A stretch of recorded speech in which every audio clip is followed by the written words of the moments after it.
तारीख तक अगर इस समय कहा है कि 6 तारीख तक अगर चुनाव की घोषणा नहीं की करती है सरकार तो यूनिवर्सिटीज़ में ताला लगाया जाएगा हड़ताल की जाएगी। अभी आंदोलन का रूप क्या होगा वो तैयार नहीं किया गया। एक दिन में ही ताले लगा करके फैसले नहीं हुआ करते।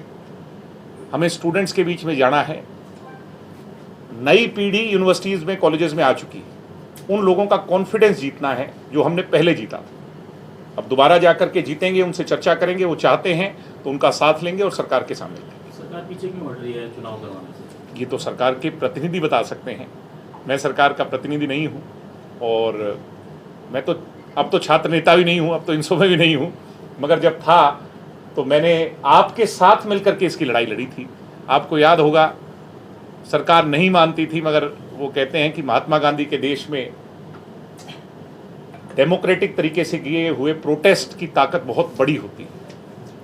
जो ये कहते थे कि ये बंदरों की फौज है, 2-4 दिन बैठेगी चले जाएंगे, और हमने अपनी ताकत से, आपके कैमरे के सहयोग से, आपसे, आपकी कलम की ताकत से सरकार को झुकाया। पॉलिटिकल लोग कौन आएंगे? पॉलिटिकल लोग, ये छात्रों की रैली है, इनसो की रैली है, और इसमें इनसो के साथी, युवा साथी, देखिए हमारा मकसद साफ है कि हम गरीब घर के बच्चे को बड़ा प्लेटफॉर्म देना चाहते हैं, आम घर के बच्चे को राजनीति में आगे देखना चाहते हैं।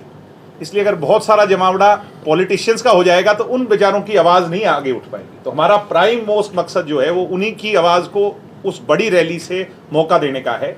बाकी हमें मार्गदर्शन देने, हमें आशीर्वाद देने, हमें दिशा दिखाने डॉक्टर अजय सिंह जी आएंगे ही, माननीय उप मुख्यमंत्री दुष्यंत जी। कलाकार काफ़ी बड़े नाम जो है इंडस्ट्री के हिसाब से अगर बात करें तो छात्र जो राजनीति है उनके मुद्दे गौण तो नहीं हो जाएंगे? अब छात्र राजनीति के मुद्दे तो बिल्कुल भी उसमें नहीं दबेंगे जब तक कि मीडिया सिर्फ अगर उन्हीं पे फोकस करे। अगर आप अपनी कलम से ज़्यादा छात्रों के बारे में लिखेंगे तो नेचुरली छात्रों के मुद्दे आगे जाएंगे। मगर हमारा मकसद ये है कि युवाओं को एक प्लेटफॉर्म पे एकत्रित किया जाए, उनकी आवाज़ को बुलंद किया जाए। आज हरियाणा का यूथ क्या चाहता है, हरियाणा का छात्र क्या चाहता है, विद्यार्थी क्या चाहता है, छात्राएं क्या चाहती हैं, उनकी आवाज़ को उठाया जाए। छात्र संघ के चुनाव आपने कहा इसी मुद्दे के लिए आए हैं और एक इन्विटेशन दे रहे हैं। छात्र संघ के चुनाव को लेकर क्या सर, मैं आप तो देखो, वो कहते हैं प्रत्यक्ष को प्रमाण की आवश्यकता नहीं हो। आपसे कुछ छुपा थोड़ी हिसार के लोगों से।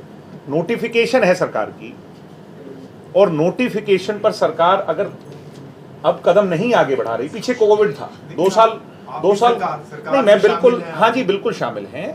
हम 20% के हिस्सेदार हैं, सरकार के सहयोगी हैं, और दुष्यंत जी सरकार के अंदर रह करके छात्र संघ चुनाव की लड़ाई लड़ रहे हैं। फैसला दुष्यंत जी ने नहीं लेना।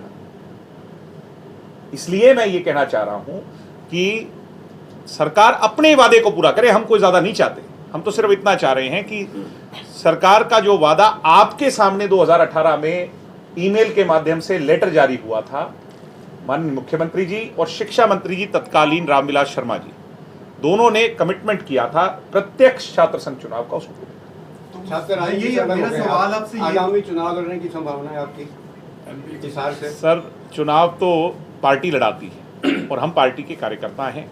जहां से पार्टी आदेश देगी, मैंने तो कभी परवाही नहीं की। पार्टी ने, वो कहते हैं आग का दरिया डूब के जाना है, तो हमने तो जो भी पार्टी ने आदेश दिया हम तो उसी के लिए तैयार रहे, आगे भी रहेंगे कहीं भी पार्टी आदेश है।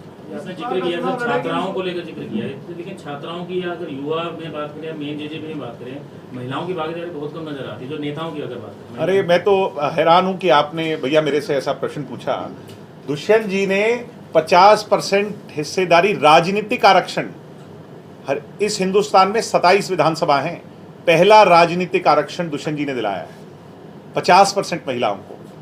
33 नहीं आएंगी, आप आएँ उस दिन देखें। हमारी बहुत बहनें जो है ना अच्छा काम कर रही हैं, उनको हम आगे बढ़ाएं। और 33% राशन डिपो जो चलाएंगी वो महिलाएं चलाएंगी। हम जैसे कहते हैं पेंशन चौधरी देवीलाल जी ने 100 दी थी, आज पूरे देश में मिलती है पेंशन, कश्मीर से कन्याकुमारी तक पेंशन मिलती है। दुष्यंत जी ने 50% आरक्षण महिलाओं को राजनीतिक दिया है, ये भी थोड़े दिन में सारे देश में लागू हो जाएगा।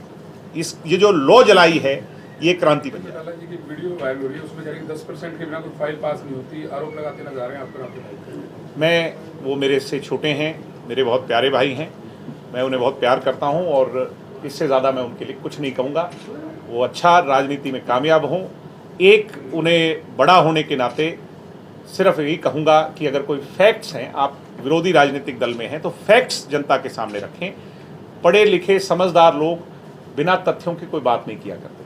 अगर कोई फैक्ट्स हैं, जैसे उनके पिता मेरे चाचा आदरणीय चौधरी अभय सिंह जी ने कहा था विधानसभा में कि मैं जब यात्रा निकालूंगा तो दुष्यंत के सारे कच्चे छिट्टे सामने रखूंगा।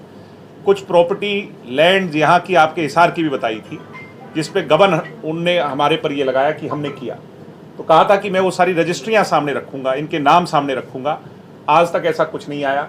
मेरे प्रिय छोटे भाई से भी ये कहूँगा, सकारात्मक राजनीति करें।